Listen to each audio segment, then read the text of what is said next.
अस्सलाम वालेकुम स्टूडेंट्स, आज हम स्टार्ट करेंगे चैप्टर नंबर 14 का topic 14.3 which is electromotive force. So electromotive force क्या है और हम इसको यहाँ पे क्यों डिस्कस कर रहे हैं। जब हम इसको डिटेल में डिस्कस करेंगे तब हमें पता चलेगा कि व्हाट इज़ इलेक्ट्रोमोटिव फोर्स, ठीक है, एंड ये क्यों यूज़ होती है। सबसे पहले इलेक्ट्रोमोटिव फोर्स का हमें नाम से पता चलना चाहिए कि ये एक फोर्स है, ठीक है। सो यहाँ पे क्या है, ये एक फोर्स है। तो फोर्स क्या करती है, एक ताकत लगाती है, कुव्वत लगाती है ताकि कोई चीज़ आगे मूव कर सके, ठीक है। हम लोग चैप्टर क्या पढ़ रहे हैं, करंट इलेक्ट्रिसिटी। करंट इलेक्ट्रिसिटी का मतलब है कि हम लोग चार्जेस को फ्लो करवा रहे हैं ताकि हमारा करंट फ्लो कर सके, ठीक है। तो यहाँ पे जो हमारी फोर्स लगेगी वो किस चीज़ पे होगी, वो हमारे चार्जेस के ऊपर फोर्स लगेगी, ठीक है। तो वो जो चार्जेस के ऊपर फोर्स लग रही है उस फोर्स का नाम है इलेक्ट्रोमोटिव फोर्स, ठीक है। अब इलेक्ट्रोमोटिव फोर्स प्रोड्यूस कहाँ से करवाई जा सकती है, ठीक है, इसकी प्रोडक्शन कहाँ से होती है, ठीक है। इसके डिफरेंट सोर्सेज हैं हमारे पास। सोर्सेज सबसे पहला कौन सा है, सॉरी यहाँ पे मैंने बैटरी लिखना था, बैटरी, ठीक है, देन थर्मोकपल, जनरेटर, ठीक है। इस तरह के एक्सेट्रा, इस तरह के और बहुत सारे सोर्सेज हैं जो क्या प्रोड्यूस करवाते हैं, इलेक्ट्रोमोटिव फोर्स, ठीक है। और उसका बेसिक पर्पस क्या होता है कि उस फोर्स ने चार्जेस को मूव करवाना होता है, ठीक है।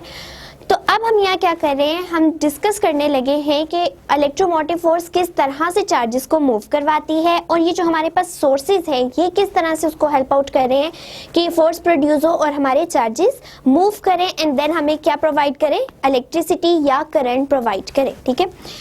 सो ये थे हमारे डिफरेंट सोर्सेज जिनसे हम इनको प्रोड्यूस करवा सकते हैं। अब हम इसका डिटेल फिनोमिना पढ़ते हैं कि इसमें बेसिकली होता क्या है। लेट सपोज अगर हम बैटरी की बात करते हैं तो बैटरी में क्या होता है, हमारे पास होती है इलेक्ट्रोलाइट होता है, ठीक है, जिसके अंदर all the time chemical reactions चल रहे होते हैं, ठीक है। केमिकल रिएक्शंस होने की वजह से हमारे पॉजिटिव और नेगेटिव चार्जेस सेपरेट आउट होके इकट्ठा होना शुरू हो जाते हैं साइड्स पे, ठीक है। और ये प्रोसेस हर टाइम चलता जा रहा है, चलता ही जा रहा है, ठीक है। तो यहाँ पे हमारे पास जो एनर्जी होगी वो कौन सी होगी, नॉन इलेक्ट्रोलाइटिक, ठीक है। इसका क्या मतलब हुआ कि ये इलेक्ट्रिसिटी प्रोड्यूस नहीं करवा रही, इन चार्ज सेपरेशन की वजह से अभी कोई भी करंट फ्लो नहीं कर पा रहा, ठीक है। तो इस टाइम पे बैटरी के अंदर जो एनर्जी मौजूद है वो है नॉन इलेक्ट्रोलाइटिक, ठीक है, नॉन इलेक्ट्रोलाइटिक एनर्जी। अब हम क्या करना चाह रहे हैं, हम लोग इसको एक कंडक्टर के साथ अटैच करवा देते हैं, ठीक है। हमने क्या किया, यहाँ पे कंडक्टर लिया एंड कंडक्टर के साथ इस बैटरी को अटैच करवा दिया। ये होता है पॉजिटिव, लेट्स सपोज टर्मिनल है, ये हमारा नेगेटिव है। अब पॉजिटिव टर्मिनल को हमने यहाँ से कनेक्ट किया कंडक्टर के साथ एंड यहाँ पे हमने इसको नेगेटिव के साथ किया, ठीक है। एक को क्या किया पॉजिटिव के साथ, एक को नेगेटिव के साथ। इसको हम थोड़ा सा इसकी शेप बेटर कर लेते हैं इस तरह से, ठीक है। तो अब हमने क्या कर दिया, ये पॉजिटिव टर्मिनल है, ये नेगेटिव टर्मिनल है। उससे पहले जब अभी हमने कंडक्टर को अटैच नहीं किया था तो हमारे पास क्या था, हमारे पास सिर्फ बैटरी थी जिसके अंदर केमिकल रिएक्शंस हो रहे थे और उस केमिकल रिएक्शन की वजह से हमारे पास नॉन इलेक्ट्रोलाइटिक एनर्जी प्रेजेंट थी, ठीक है। यहाँ पे चार्जेस सेपरेट आउट होने लग गए तो यहाँ क्या होता जा रहा है, यहाँ पे नेगेटिव ज़्यादा तादाद में है, यहाँ पे पॉजिटिव है, ठीक है।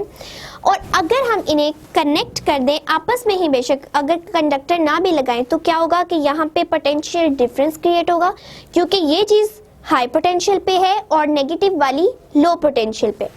तो क्या हो जाएगा, ऑटोमेटिकली पोटेंशियल डिफरेंस क्रिएट होगा और उस पोटेंशियल डिफरेंस की वजह से हमारा करंट फ्लो करेगा, ठीक है। तो अब हमने क्या किया है, हमने उसी बैटरी के साथ एक कंडक्टर अटैच करवा दिया। कंडक्टर अटैच करवाए, इट मींस अब इसके ए, लेट सपोज ये ए पॉइंट है, ये बी पॉइंट है, यहाँ क्या हो चुका है, पोटेंशियल डिफरेंस क्रिएट हो चुका है।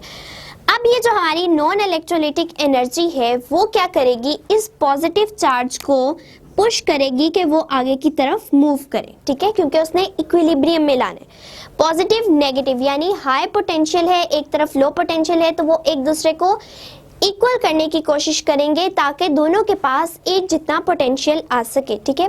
तो अब इस बैटरी ने क्या किया, इसको पुश किया है कि ये यहाँ से फ्लो करना शुरू करे, ठीक है।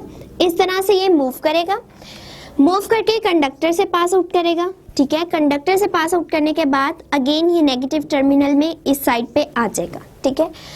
अब जब यहाँ पे आ गया है तो पहले ये हाई पोटेंशियल पे था, अब ये लो पोटेंशियल पे चला गया। अब लो पोटेंशियल क्या करेगा, इसको हाई की तरफ लेके आएगा, ठीक है।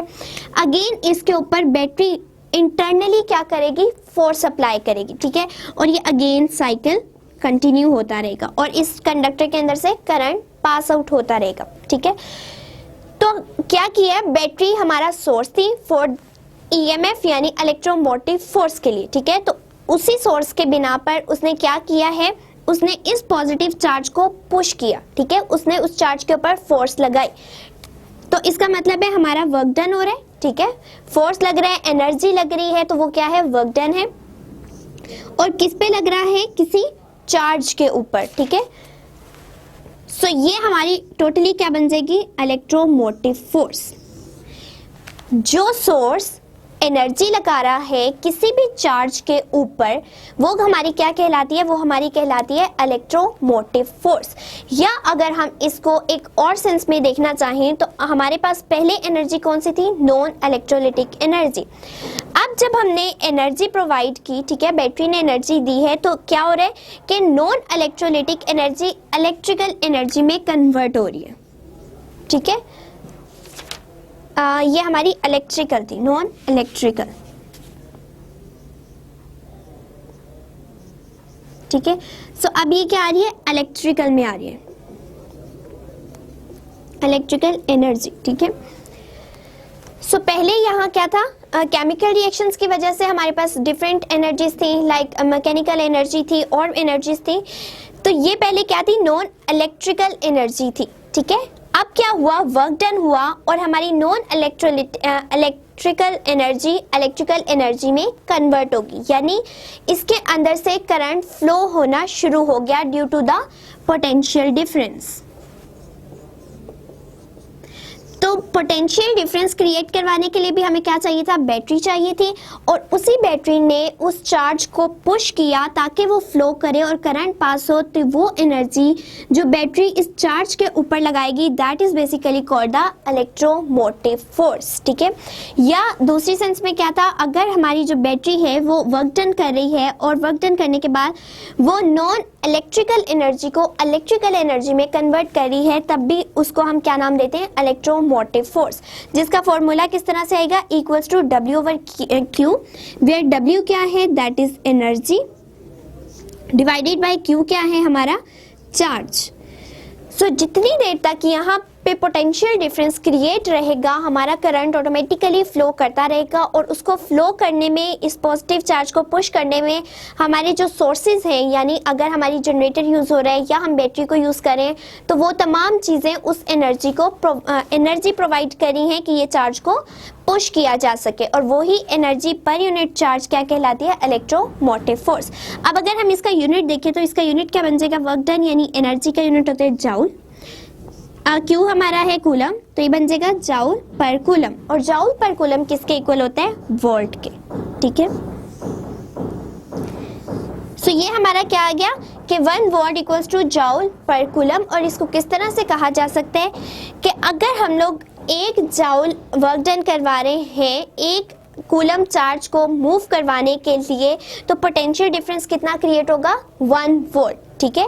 सो यहाँ से हमारी वोल्ट की डेफिनेशन भी आ जाती है कि हम जस्ट 1 जाउल वर्क डन करवाएं सिर्फ 1 कूलम चार्ज को मूव करवाने के लिए, तब भी जो हमारे पास पोटेंशियल डिफरेंस क्रिएट होगा दैट विल बी 1 वोल्ट, ठीक है। सो ये था हमारा इलेक्ट्रोमोटिव फोर्स की पहली बात है कि इलेक्ट्रोमोटिव फोर्स होती क्या है, W ओवर Q, यानी एनर्जी जो कि चार्ज पे लगाई जा रही है, और उसका यूनिट हमारे पास क्या बनेगा, जाउल पर कूलम। सो ये था हमारा 14.2 टॉपिक।